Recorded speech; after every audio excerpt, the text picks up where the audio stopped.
मां नर्मदा की जन्म कथा। पौराणिक मान्यताओं के अनुसार एक बार भगवान शिव तपस्या में लीन थे, तब उनके पसीने से नर्मदा का जन्म हुआ। उस समय भगवान शिव मैखल पर्वत पर थे। उन्होंने उस कन्या का नाम नर्मदा रखा, जिसका अर्थ होता है सुख प्रदान करने वाली। भगवान शिव ने उस कन्या को आशीष दिया कि जो कोई तुम्हारा दर्शन करेगा, उसका कल्याण होगा। वह मैखल पर्वत पर उत्पन्न हुई थी, इसलिए वह मैखल राज की पुत्री भी कहलाती हैं। एक अन्य कथा के अनुसार मैखल पर्वत पर भगवान शिव से दिव्य कन्या नर्मदा प्रकट हुई थी।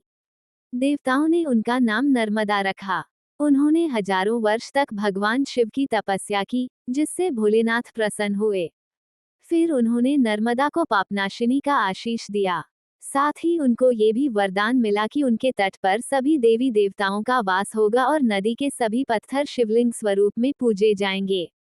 एक अन्य पौराणिक कथा के अनुसार जब नर्मदा जी बड़ी हुई तो उनके पिता मैखलराज ने उनका विवाह राजकुमार सोनभद्र से तय कर दिया।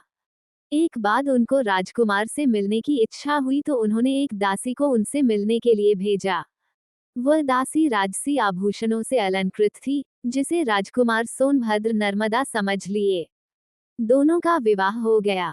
काफी समय बीतने के बाद भी दासी के वापस न लौटने पर नर्मदा जी स्वयं राजकुमार सोनभद्र से मिलने पहुंची। उन्होंने राजकुमार सोनभद्र को दासी के साथ पाया। तब वे काफी दुखी हुई और कभी विवाह न करने का निर्णय लिया। कहा जाता है कि उसके बाद से ही मां नर्मदा पश्चिम की ओर चल दी। उसके बाद से वे कभी वापस नहीं लौटी, इसलिए मां नर्मदा आज भी पश्चिम दिशा में बहती हैं।